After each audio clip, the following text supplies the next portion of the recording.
इस वीडियो में हम क्लास 9 के सेकंड चैप्टर कंपाउंड इंटरेस्ट के नेक्स्ट एग्जांपल नंबर 15 करने वाले हैं।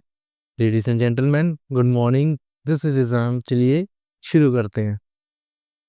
A person invested 10,000 for 3 years at certain rate of interest compound annually. At the end of the first year, the sum amount to 11,200. Calculate rate of interest per annum amount at the end the second year, amount end of the third year. तो line से करते समझ करो। एक person ने invest किया 10,000 3 साल के लिए, compound rate of interest compound में है, and 1 year the sum amount इतना, कि 1 साल बाद उसका आखिर में इतना बन गया। ठीक है, अब पहला फाइंड करना रेट ऑफ इंटरेस्ट। पहला क्या फाइंड करना हमने? Rate of interest. सबसे पहले फर्स्ट पार्टी करते हैं हम। देखो क्या है कि आपको एक चीज ध्यान रखने पड़ेगा कि ये वैल्यू ना प्रिंसिपल की वैल्यू है। क्या वैल्यू है? प्रिंसिपल कितना है? 10,000। ये है फर्स्ट ईयर का। फर्स्ट ईयर का देखो, जो फर्स्ट ईयर के लास्ट में जितना भी अमाउंट बनता है ना, फर्स्ट ईयर के लास्ट में जितना अमाउंट बनता है वो सेकंड ईयर का प्रिंसिपल होता है। ये जो अमाउंट है फर्स्ट ईयर का कितना है? 11,200।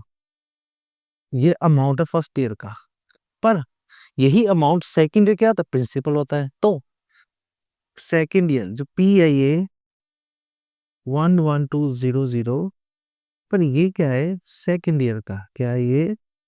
Second year. इतनी समझ आ गई बात? अगर ये बात समझ आ गई आपको, तो आपको एक फॉर्मूला पता है, जो कोई भी वैल्यू दी होती है बस आगे पीछे 1 साल का डिफरेंस होना चाहिए, तो उसमें क्या हो जाता है, हमें फॉर्मूला था, क्या होता था वो? डिफरेंस होना चाहिए। डिफरेंस क्या होना चाहिए? प्री मतलब पहली value, rate into time upon में 100। डिफरेंस कितना होता है आपका? बड़े में छोटे जैसे मर्जी कर लो। 11,200 माइनस 1,000, ठीक है, इक्वल टू प्री मतलब पहली वैल्यू क्या थी? जितनी थी, into rate into time. Time पता आपको 1 नहीं है, क्योंकि 2 साल के बीच में एक ही तो टाइम है। तो टाइम आपका आ जाएगा यहाँ पर 1 ईयर। 1 ईयर कैसा है ये ध्यान रखो कि one first year second year के बीच कितना साल है? 1 साल ही तो है, तो इसके वो आ गया। डिफरेंस कितना आएगा आपको? 10,000 निकाल दो, 1,200 इतना ही आएगा, जो 1,200 नहीं आया। हाँ जी, 10,000 इंटू आर अपॉन में 100। 2 जीरो में से 2 जीरो कैंसिल, 2 जीरो कैंसिल, लो कितना है? लो आर आ गया आपका 12%। ठीक है, ये आपका आ गया फर्स्ट पार्ट का। रेट ऑफ इंटरेस्ट पूछा था, वो आ गया फर्स्ट पार्ट। अब आगे चलते हैं, आगे करते हैं, सेकंड पार्ट करते हैं। क्या पूछा इसमें? Amount end of the second year. Low second year बना देता हूं मैं। लो प्रिंसिपल क्या था सेकंड ईयर का? 11,200। रेट कितना है आपका? रेट है आपका, कहाँ गया रेट आपका? ये रहा 12%। अभी निकाला था फाइंड। टाइम कितना आपका? 1 ईयर। लो इंटरेस्ट का फॉर्मूला क्या था?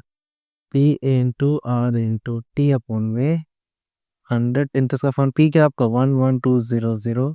रेट 12 इंटू 1 अपॉन में 100। 112 इंटू 12, 112 इंटू 12, 2 2 जा 4, 2 2 2 1 1 4 4 3 1 1 3 4 4। आपका क्या हुआ? ये इंटरेस्ट है ना। चलो, अमाउंट क्या होता है फिर आपका? सेकंड ईयर का अमाउंट क्या है? प्रिंसिपल प्लस इंटरेस्ट होता है। कितना प्रिंसिपल? 11,200 प्लस 1,344, 11,200 1,1,344 प्लस करो 4,4,3,4,5,2,1। अमाउंट है सेकंड 1,2,5,4,4। लो जी, ये आ गया आपका अमाउंट सेकंड ईयर का, जो आपने आपको first second amount at the end of second year. Second year के लास्ट में अमाउंट कितना बना? इतना बना। ये आपका आंसर है। अब चलते थर्ड पार्ट में।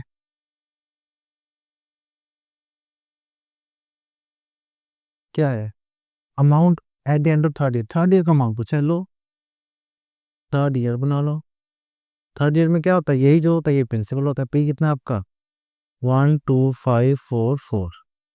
रेट कितना है 12% और टाइम कितना आपका 1। इंटरेस्ट क्या है P into R into T में 100। इंटरेस्ट क्या है आपका 12544 इंटू 12 इंटू 1 में 100। कटिंग नहीं होगी इसलिए मैं कैलकुलेशन नहीं कर रहा। पूरा प्रॉपर नहीं होगा इसलिए मैं इसे मल्टीप्लाई करता हूँ, इसे 0 अरेंज कर दूंगा। 12544 को 12 में 2 4 जा 8 8 2 5 10 1 4 5 2 4 4 5 2 1 9 10 12 4 5 0 1 4 5 1। इंटरेस्ट आया आपका 15058 अपॉन में 100। आपको पता है ये कैसे करते हैं। इंटरेस्ट आया 1505.28। ये आपका इंटरेस्ट आ गया। लो अमाउंट क्या आता है प्रिंसिपल प्लस इंटरेस्ट। अमाउंट तीसरे साल की है 12544 प्लस 1505.28। ये 5 बैठेगा, ये फिक्स नहीं है, ठीक है। तो वो प्लस कर दो इसे 1254450 1505.28.00 प्लस करना है 82.94012341। लो जी अमाउंट आ गया आपका 14049.28 रुपीज। कौन सा 30 साल का अमाउंट आ गया, ये आपका अंग सप्रे।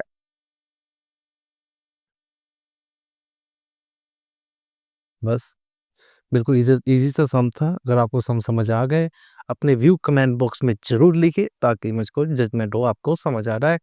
पूरे चैप्टर पहले से आपको यहाँ मिल जाए, कहीं इधर उधर जाने की जरूरत नहीं पड़ेगी। और अगर आपको मैथ्स समझने में हेल्प हो रहा है तो इस चैनल और इस वीडियो का लिंक अपने फ्रेंड और क्लास मेरे साथ जरूर शेयर कीजिए ताकि उनको भी स्टडी में हेल्प हो। तो चलिए मिलते हैं हम नेक्स्ट एग्जाम्पल में।